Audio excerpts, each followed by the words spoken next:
Mining of any material, especially coal, has always been considered to be one of the most dangerous professions in the world. Numerous reasons contribute to the dangers that workers face every day on the job. Poor working conditions, natural hazards, and retribution from those loyal to the company owners are but a few reasons thousands lost life or limb in the process of fueling the Industrial Revolution.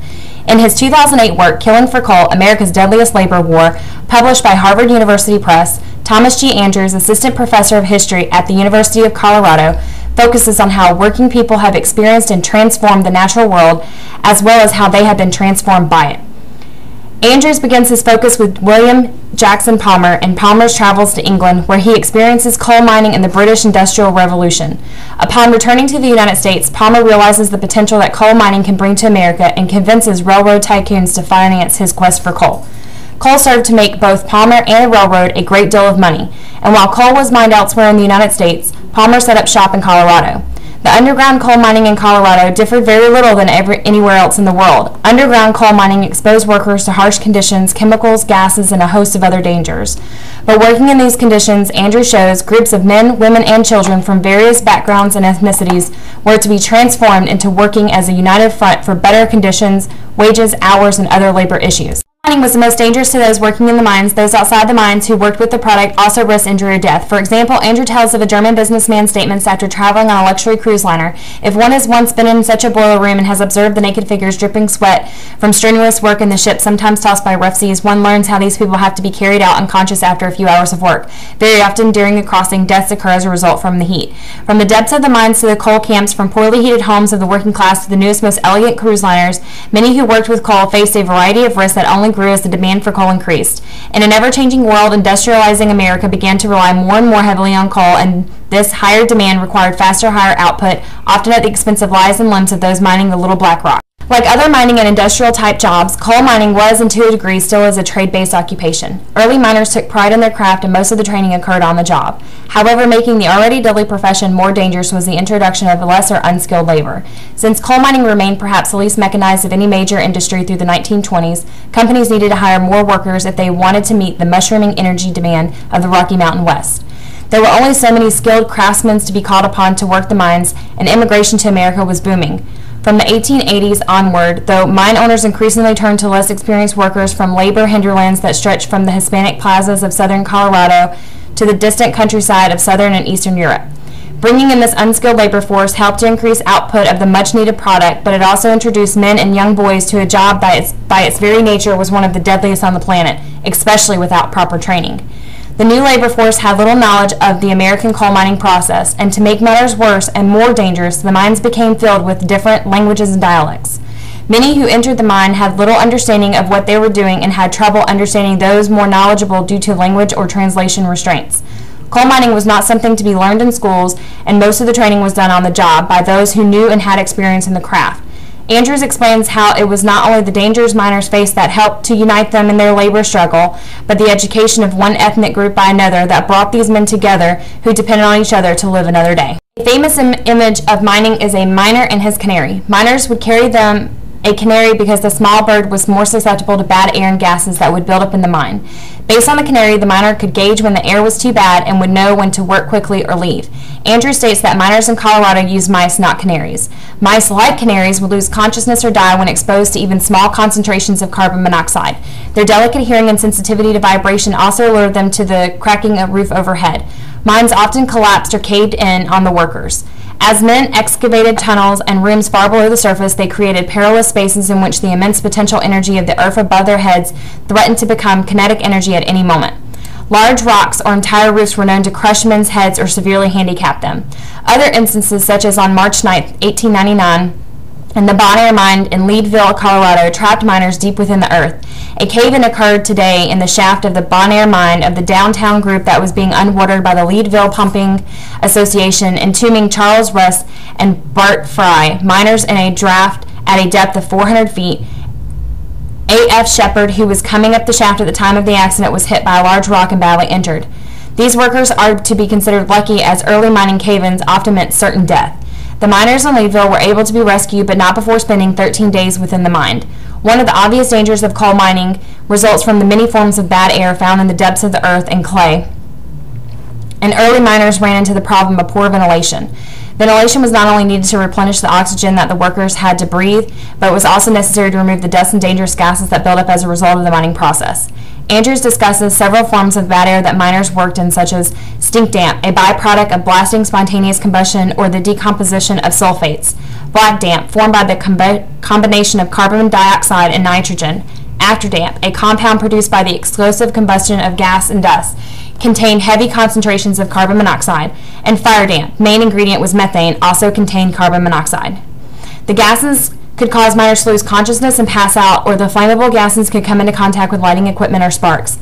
But floating in this air was another killer: dust. Working in the mines, picking, blasting, all created coal dust particles, which would be inhaled by the miners.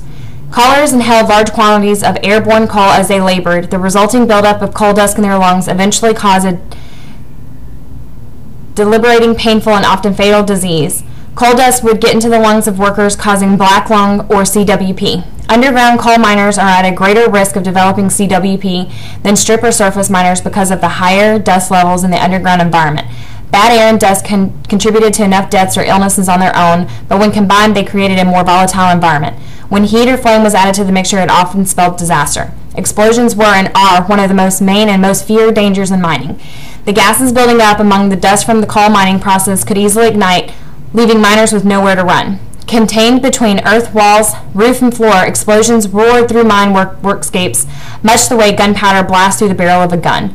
The blast was not only dangerous for those in the path of the flames, but also for those returning to the mines after a blast, as combustion caused many of the gases named above to build up in the caves.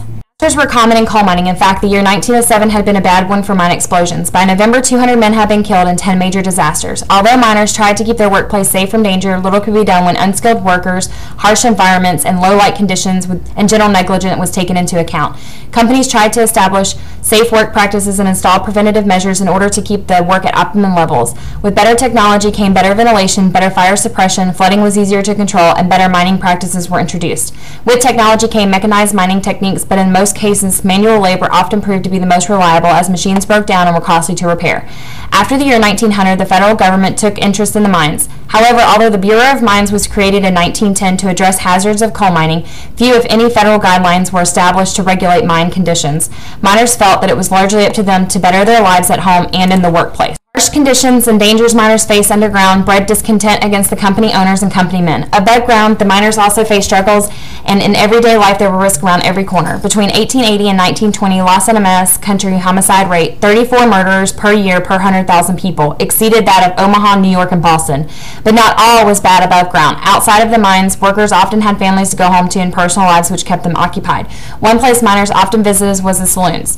In showing how people were transformed by the environment and conditions, Andrews states that saloons served to galvanize the culture of opposition fostered underground. Working in bad lighting, damp, dusty, explosion-prone, suffocating conditions surely brought harsh feelings from the workers against their bosses. These feelings were vented out in the saloons in the presence of other workers, thus strengthening the bonds forged underground.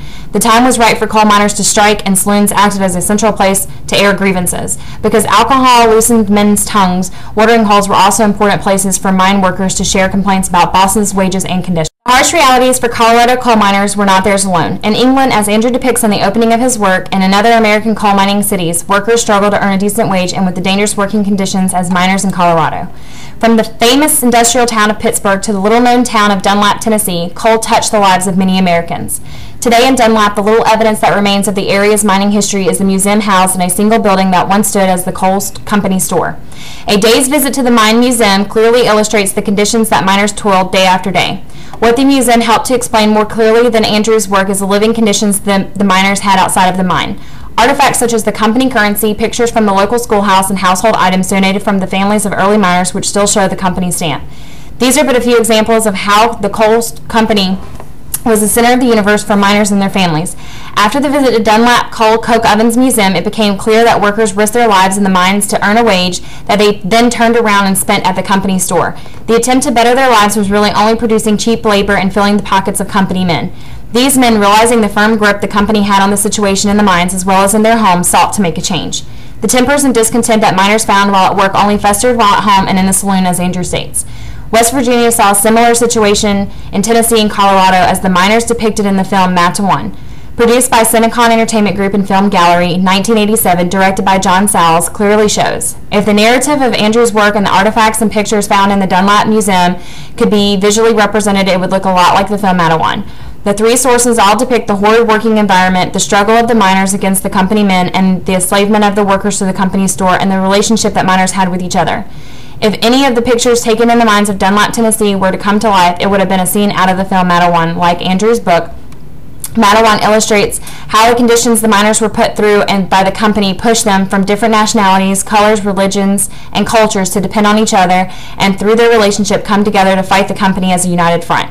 Those who did not succumb to the harsh conditions within the mines often met their fate fighting against the company men and state militias, as in the Ludlow Massacre, or from disease brought on through years of being underground. However, without their work, the American Industrial Revolution could have possibly taken a different path. As Andrew states, the miners knew how much their work meant to the industrializing nation, and although they were sold inferior products, made to pay higher prices for the coal to fuel their homes, and worked in grueling conditions, the miners always returned to the mines and fueled America to become one of the most prosperous nations of the early 1900s. The dangers and risks they faced every day, learning to rely on total strangers who spoke different languages and held different customs, transformed these men into a united workforce.